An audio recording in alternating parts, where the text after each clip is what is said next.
दोस्तों एक बार फिर से स्वागत है आपका डीके मिश्रा क्लासेस में। डीके मिश्रा क्लासेस में आपका स्वागत है। चलते हैं दूसरे लेक्चर पे। आज के दूसरा लेक्चर है जॉन ऑस्टिन और अल्पियन पे। जॉन ऑस्टिन ने जुरिस्प्रूडेंस की यानी विधि शास्त्र की परिभाषा क्या दी थी, आज हम ये पढ़ेंगे। और अल्पियन के हिसाब से विधि शास्त्र का परिभाषा क्या है, आज हम अच्छे से पढ़ेंगे और इसको दिमाग में, मसल मेमोरी में स्थापित करने की कोशिश करेंगे। आते हैं, जॉन ऑस्टिन ने सबसे पहले कौन सी किताब लिखी थी? जॉन ऑस्टिन ने 2 बुक लिखी थी जिसका नाम था द प्रोवियंस ऑफ जुरिस्प्रूडेंस डिटरमिन्ड।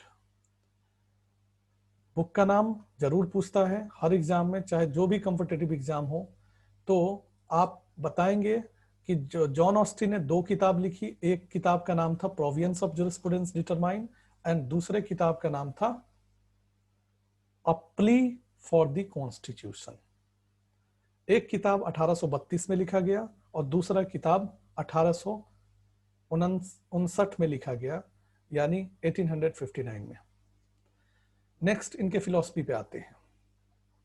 इन्होंने जुरिस्प्रूडेंस की डिफिनीशन दी जॉन ऑस्टिन साहब ने। जॉन ऑस्टिन साहब ने क्या definition the? Jurisprudence is the science of and philosophy of positive law. Science और फिलॉसफी कुछ भी पूछ सकता है, आप इससे कभी भी दिग्भ्रमित मत होइएगा। यह भी पूछ सकता है कि किसने लिखा है jurisprudence is the science of positive law, या यह भी पूछ सकता है कि किसने लिखा है jurisprudence is the philosophy of positive law.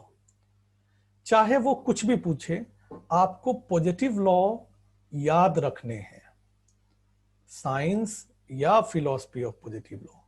इसका मतलब क्या है? या तो ये प्रारूपिक याद रखने हैं आपको, प्रारूपिक विधि। प्रारूपिक विधि का विज्ञान या दर्शन की एक शाखा है, ये याद रखना है। प्रारूपिक विधि, विधि इसमें छूट गया, आप लिख लेंगे। विधि शास्त्र प्रारूपिक विधि का विज्ञान या विधि शास्त्र प्रारूपिक दर्शन की एक शाखा है, आप याद रखेंगे इसको। ये कुछ भी क्वेश्चन पूछ सकता है, या तो विज्ञान या दर्शन, प्रारूपिक विधि जरूर आप याद रखेंगे। ठीक है, अब आते हैं नेक्स्ट पे। नेक्स्ट हमारा है जुरिस्प्रूडेंस। इन्होंने 2 भागों में विभाजित किया था। किसने जुरिस्प्रूडेंस 2 भागों में विभाजित किया था? ये जरूर क्वेश्चन पूछता है, तो आप बताएंगे जॉन ऑस्टिन ने जुरिस्प्रूडेंस को 2 भागों में बांटा था। एक का नाम इन्होंने जनरल दिया था और दूसरे का नाम इन्होंने पर्टिकुलर दिया था। मतलब सामान्य विधि शास्त्र और विशिष्ट विधि शास्त्र। सामान्य मतलब वो सारी चीजें, वो सारे कौशल जो एक सामान्य तौर पे आकलन किया जाता है। विशिष्ट मतलब कोई लॉ अगर बनाया जाए महिलाओं के लिए, बच्चों के लिए, तो ये विशिष्ट लॉ है, केवल बच्चों और केवल महिलाओं के लिए। लेकिन ओवरऑल सबके लिए बनाया जाए, ऐसा जो कौशल किसी चीज को डील करता है, उसे सामान्य विधि शास्त्र बोला जाता है। तो इन्होंने 2 भागों में जुरिस्प्रूडेंस को बांटा है, सामान्य और विशिष्ट। विशिष्ट विधि शास्त्र याद रखेंगे आप, ये क्वेश्चन बहुत पूछता है। और जॉन ऑस्टिन ने 2 भागों में बांटा था। और इनके जो गुरु थे, उन्होंने जुरिस्प्रूडेंस यानी विधि शास्त्र को 2 भागों में विभाजित किया था। हमने प्रीवियस लेक्चर में इसको डील किया था, आप पहले के वीडियो में देख सकते हैं। सेपरेट वीडियो इसके लिए बनाया था, उसमें जर्मी बेंथम ने जुरिस्प्रूडेंस यानी विधि शास्त्र को 2 भागों में बांटा है, एक्सपोजिटोरियल एंड सेंसोरियल। वो अलग से वीडियो में आप देख सकते हैं। आते हैं नेक्स्ट पे। नेक्स्ट है, ऑस्टिन को फादर ऑफ इंग्लिश जुरिस्प्रूडेंस कहा जाता है। ये याद रखेंगे, ऑस्टिन को फादर ऑफ इंग्लिश जुरिस्प्रूडेंस कहा जाता है। Who is considered as the father of English jurisprudence? तो ये जॉन ऑस्टिन है। जॉन ऑस्टिन को आंग्ल विधि का जनक माना जाता है। आंग्ल मतलब इंग्लिश, तो इंग्लिश विधि शास्त्र के जनक कौन है? तो जॉन ऑस्टिन है। ओके, अब आते हैं अल्पियन। फिर से नटसेल में बता दें, जॉन ऑस्टिन ने 2 भागों में विधि शास्त्र को विभाजित किया था। पहला विधि साधारण, सामान्य, और दूसरा विशिष्ट। इन्होंने कहा था विधि शास्त्र क्या है, तो विधि शास्त्र विज्ञान, प्रारूपिक विधि का विज्ञान है या प्रारूपिक विधि का एक तरह से दर्शन है। दोनों में से कोई क्वेश्चन आए आप बना सकते हैं। अब आते हैं अल्पियन के। अल्पियन ने क्या कहा था? अल्पियन, अल्पियन के हिसाब से जुरिस्प्रूडेंस क्या है? अल्पियन कहता है jurisprudence is the observation of thing divine and human and the knowledge of just and unjust. इसके हिसाब से जुरिस्प्रूडेंस क्या है, ये अभी हम याद करने की कोशिश करेंगे। इनमें 3 चीज है दोस्तों, समझने की कोशिश कीजिए। एक ऑब्जर्वेशन, दूसरा डिवाइन एंड ह्यूमन, एंड तीसरा knowledge of just and unjust. विधि शास्त्र क्या है? तो एक तो याद रखने वाली चीज है मानवीय एवं दैविक, दूसरा चीजों का ज्ञान, तीसरा न्याय और अन्याय का विज्ञान। अगर ये 3 चीज याद रखते हैं तो ये अल्पियन इसमें कवर हो जाएगा। अब हम समझते हैं इस क्यों कहा था इसने, कैसे थोड़ा सा डिटेल में समझते हैं कि क्या सोचकर इन्होंने ये डिफिनीशन दी थी। आप एग्जाम्पल को देखते हैं तो समझ में आएगा इसकी एग्जाम्पल क्या है। इसकी एग्जाम्पल ये है कि भगवत गीता, कुरान और बाइबल, गुरु ग्रंथ साहब में जो कुछ भी ज्ञान दिया गया है, भगवत गीता में ज्ञान जो दिया गया है, कुरान में जो ज्ञान दिया गया है, बाइबल में जो ज्ञान दिया गया है और गुरु ग्रंथ साहब में जो ज्ञान दिया गया है, उसमें क्या करना सही है और क्या करना गलत है, ये सब आपको इसमें मिलेंगे।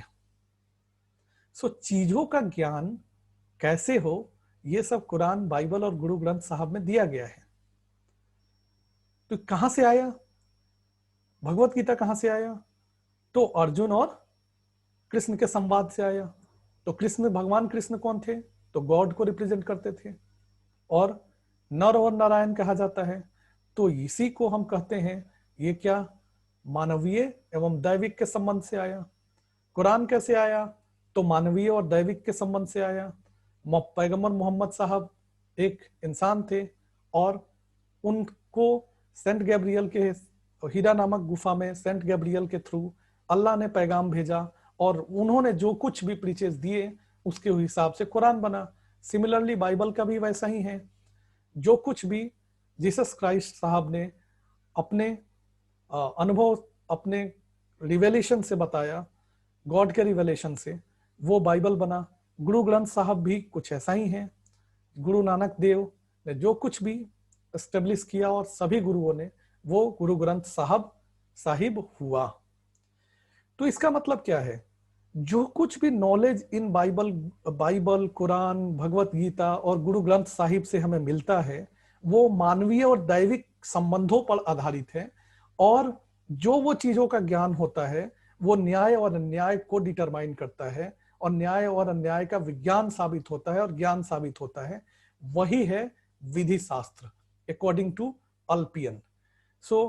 आशा करता हूं आपको इन चीजों को समझ में आया होगा कि क्यों ये डिफिनीशन दिए अल्पियन ने, क्या सोच कर दिया।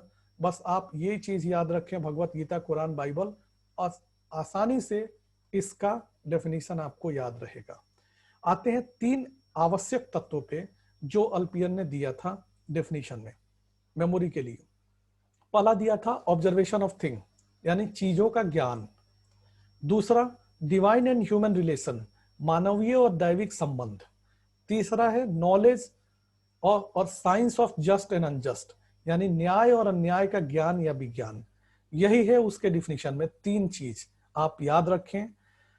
चीजों का ज्ञान, मानवीय और दैविक संबंध, न्याय और अन्याय का ज्ञान या विज्ञान। यही है जुरिस्प्रूडेंस अकॉर्डिंग टू अल्पियन। अब आते हैं हम लोग क्वेश्चन आंसर पे और नेक्स्ट क्लास में, नेक्स्ट वीडियो में हम लोग पढ़ेंगे जूलियस स्टोन को। अभी हम क्वेश्चन आंसर कर लेते हैं। क्वेश्चन आंसर में क्या है? Jurisprudence is the knowledge of thing human and divine, the science of just and unjust has been said by. विधि शास्त्र मानवीय एवं दैविक चीजों का ज्ञान है, न्याय व अन्याय का विज्ञान है। यह किसने कहा था? ऑफ कोर्स इसका आंसर अल्पियन ही होगा, इसका आंसर अल्पियन होगा। अब आते हैं सेकंड क्वेश्चन है कि jurisprudence, which one of the following writers has been divided jurisprudence into general, particular and general? किस विधि शास्त्री ने सामान्य और विशिष्ट रूप में विधि शास्त्र को विभाजित किया है? तो इसका आंसर क्या होगा दोस्तों? इसका आंसर होगा जॉन ऑस्टिन। तो इसका आंसर करेक्ट होगा जॉन ऑस्टिन। ये किस विधि शास्त्र ने सामान्य और विशिष्ट रूप में विधि शास्त्र को विभाजित किया है? अब आते हैं नेक्स्ट पे।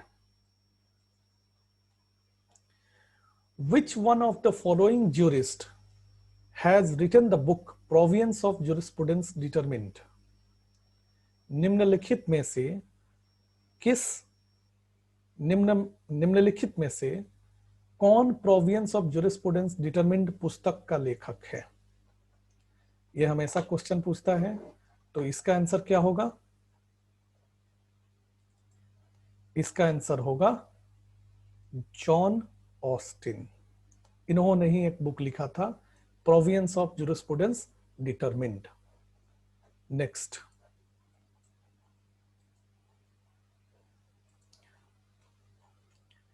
है, which one of the following jurist is considered as the father of English jurisprudence? निम्न में से किसे अंग्रेजी यानी आंग्ल विधि का जनक कहा जाता है? मुख्यतः ऑस्टिन को, बेंथम को, सामंड को या रस्को पाउंड को? तो इसमें क्या आंसर होगा? आप गेस कर सकते हैं। इसका आंसर होगा जॉन ऑस्टिन। ठीक है, नेक्स्ट चलते हैं। तो बस आज का यही वीडियो, इतना में अंत करते हैं, यहीं पे इसको समाप्त करते हैं। नेक्स्ट वीडियो में मिलेंगे नेक्स्ट स्कॉलर के साथ। तब तक के लिए दीजिए आज्ञा। नमस्कार।